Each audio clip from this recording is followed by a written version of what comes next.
नमस्कार दोस्तों, स्वागत है आपका हमारे इस YouTube चैनल में। दोस्तों, जैसे कि आप देख रहे हैं कि अब जो है हमारी ठंड का समय आ गया है और ठंड आते ही हम साग की तरफ भागते हैं। साग की तरफ यानी जैसे पालक और मेथी चाहे हम कितनी भी साग खा लें, लेकिन पालक और मेथी की तरफ हमारा बहुत ज़्यादा ध्यान होता है।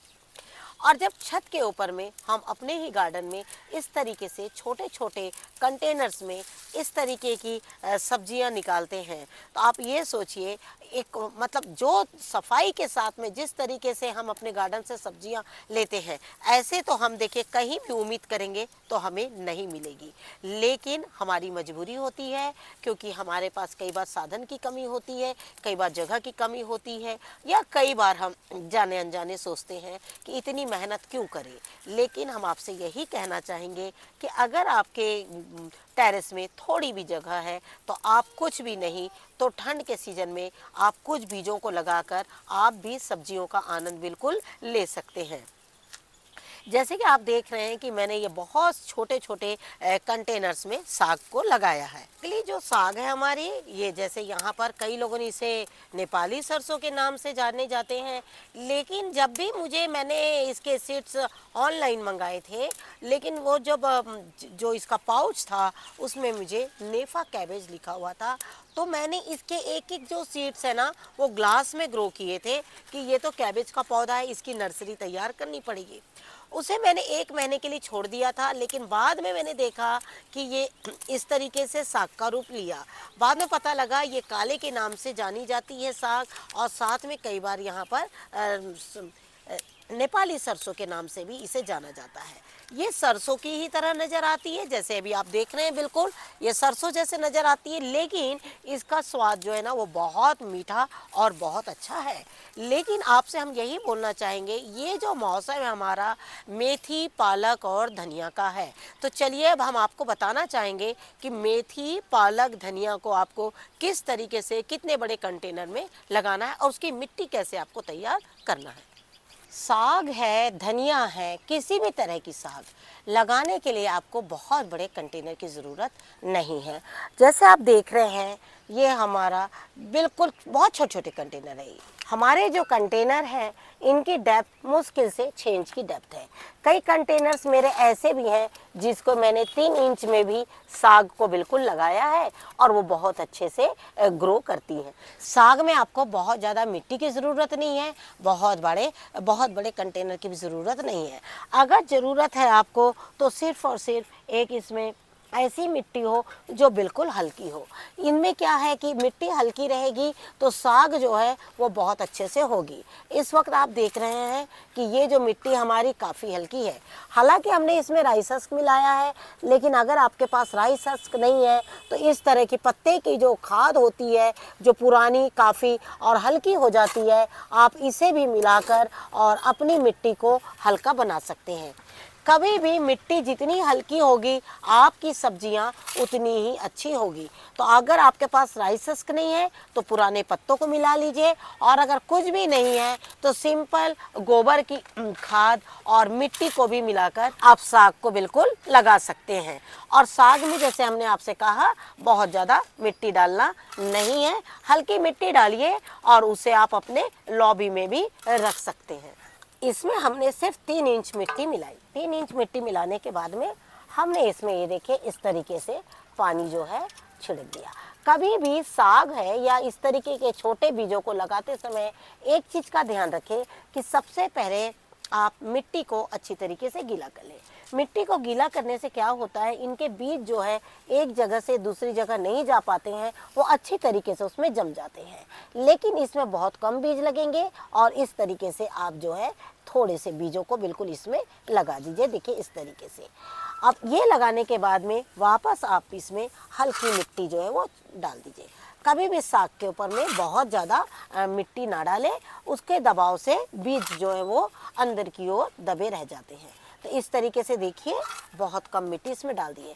अब आपको इसमें पानी डालने की भी ज़रूरत नहीं है, क्योंकि ये बीज जो है 1 से 2 दिन में बहुत अच्छे से इसमें अंकुरण के लिए बिल्कुल तैयार हो जाएंगे।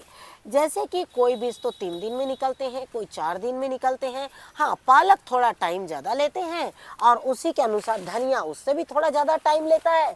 और उसके बाद में अगली चीज़ है हमारी मेथी। मेथी के लिए भी आप इसी तरीके से कंटेनर में पहले खपड़ी लगा लीजिए और खपड़ी लगाने के बाद में आप खपड़ी लगाने से आपके कंटेनर का जो ड्रेनेज है ना वो बहुत अच्छा रहेगा, उसमें कभी भी पानी जो है वो नहीं रुक पाएगा।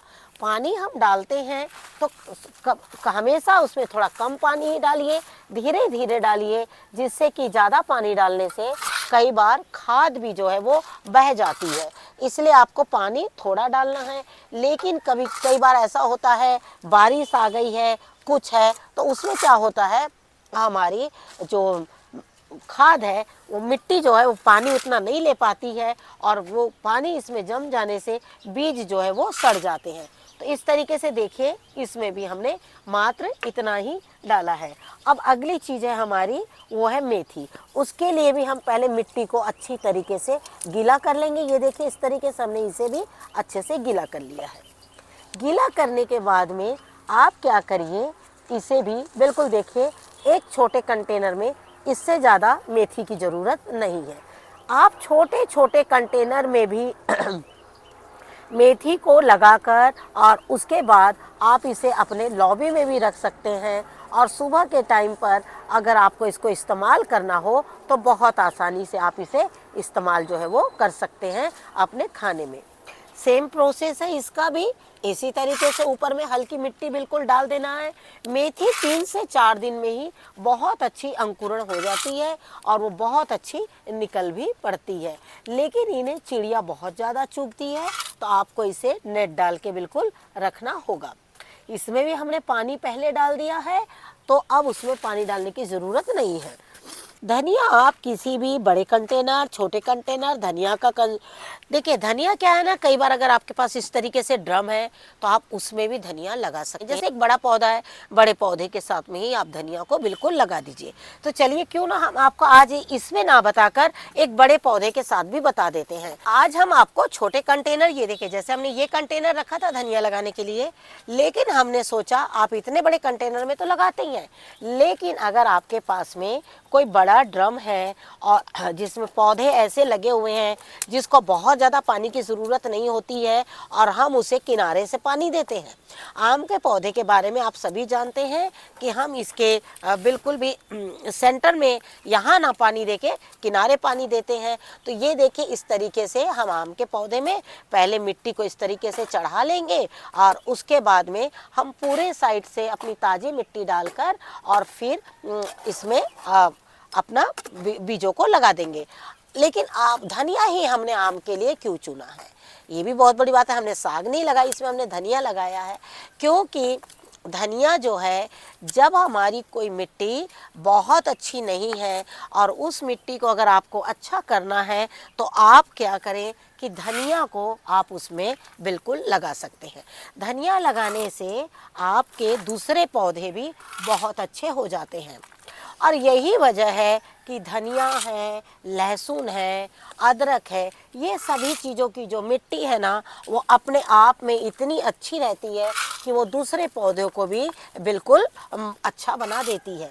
तो ये देखिए हमने इसके लिए, क्योंकि देखिए आम की जो मिट्टी थी ना वो नीचे की ओर थोड़ी सी टाइट है ना, तो हमने क्या किया, इसमें थोड़ी सी ऐसी मिट्टी डाली जिसमें धनिया जो है तुरंत निकले और उसकी जड़ का ग्रोथ जो है वो बहुत अच्छा हो, जड़ें जो हैं वो बहुत अच्छे से फैलने लग जाएं।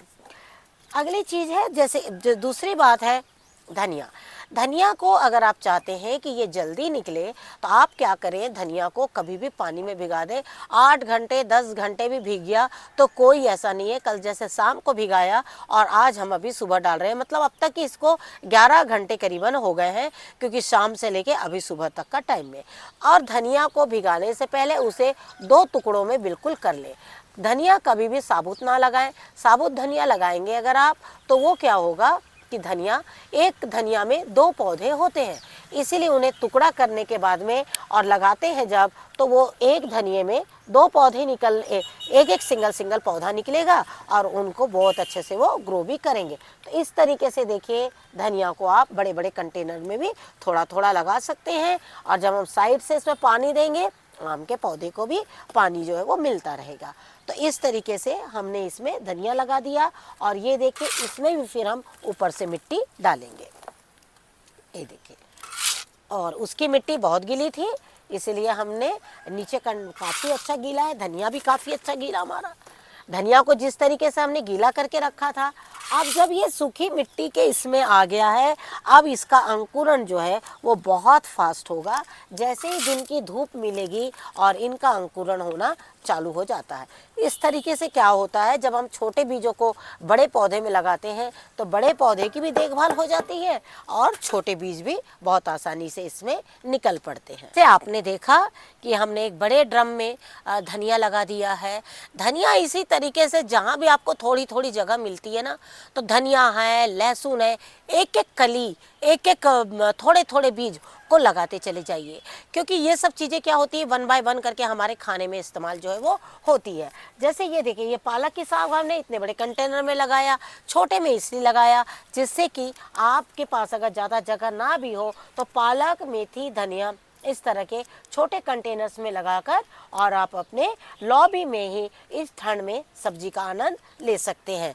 तो इसी तरीके से काम करते रहिए, और हो सके तो हमारे चैनल पर जाइए, उसे सब्सक्राइब कीजिए। आगे आने वाले समय में हम आपको और भी ऐसे बीज बताएंगे जो आगे ठंड के साथ साथ वो गर्मी तक आपको फल देते चले जाएंगे। Thank you very much. नमस्कार। जय हिंद, जय भारत।